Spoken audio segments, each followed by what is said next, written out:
नमस्कार बंधुगण, जय जगन्नाथ। आज आम मैंने यही भिडियो जाना मयूर पर विषय।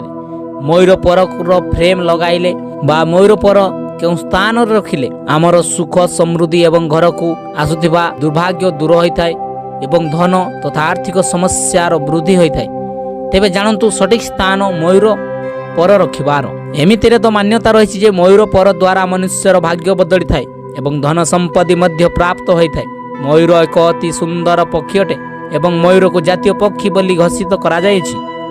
तेणु जदि यही पक्षी को कहीं मारे तेबे से व्यक्ति ऊपर कठिन कार्यानुष्ठान मध्य ग्रहण करिवार आमर संविधान रे रही अछि। मयूर प्रत्येक ऋतु रे परिवर्तन समय रे पर झाड़ा देई थाए एवं श्रीकृष्ण मध्य तांको मस्तक रे मयूर पर लगाइबार देखा जाए। एणु याको शुभर प्रतीक बोली विवेचना करा जाए। प्रत्येक ऋतु बदलिबा सहित नुआ पर जात होइथाए। यह द्वारा मयूर पर मिलता है। आपण माने जानिथिबे जे स्वयं भगवान श्रीकृष्ण निज मुकुट रे मयूर पर को धारण करिथांती एवं माता सरस्वती वाहन मध्य मयूर होइथाए।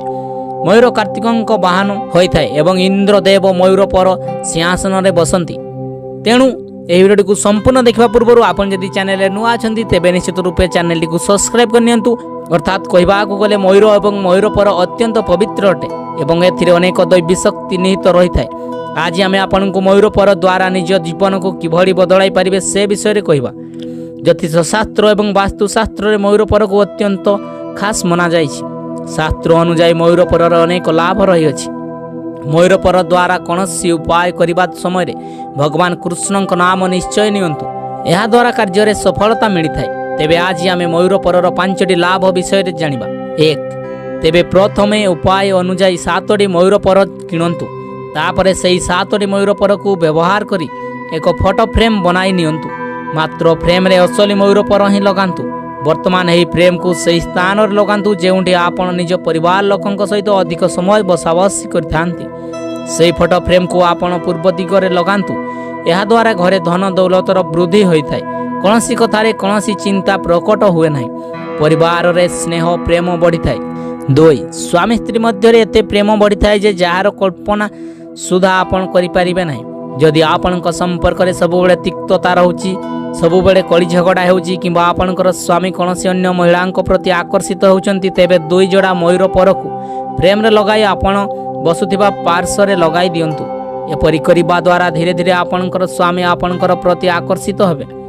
3 मयूर पर बड़ बड़ दुर्घटना रो मध्य बंचाई थाए। 4 चकिया जान रे गोटिए मयूर पर फ्रेम को सामना रे लगाई परिबे। 2 चकिया जान रे होइथिले मध्य ताहाको आपण चाबी रिंग रे व्यवहार करि परिबे। एपरि करिबा द्वारा आपण जेउ काम रे भी बाहर को जानतु ना काहे कि ताहा निश्चय सफल हबो। मयूर पर दुर्घटना रो मध्य रक्षा करिथाए। 4 जदि आपणक घरे पिला मानकर पाठ पढिबा रे मन लागु नाही किबा पाठ पढिबा को नै मन रे सर्वदा भय रहिथाए तेबे पढ़ा घरे मयूर परर फ्रेम बा फोटो फ्रेम बनाई रखि दियंतु। एपरि करिबा द्वारा पिलांक मन रे कोनोसी प्रकार भय हेबो नाही एवं पाठ पढ़ारे मन लागिबो। 5 मयूर पर को किनिबा समय रे ध्यान रखिबे जेपरि आपण छिड़ी जाइथिबा किबा खंडित मयूर पर न किणंती। मयूर पर को केतेबेले हेले तळे पडिबा को दियंतु नाही। कारण थरे जेतेबेले मयूर पर तळे पड़ी जाइथिला सेतेबेले भगवान श्रीकृष्ण ताहाको उठाई निज मुकुट रे लगाई देइथिले। सेही दिन ठारू मयूर पर मुकुट रे शोभा पाउछि एवं उच्च स्थान रे रही अछि। तेणु ताकू पढ़िबा को दियंतु नाही।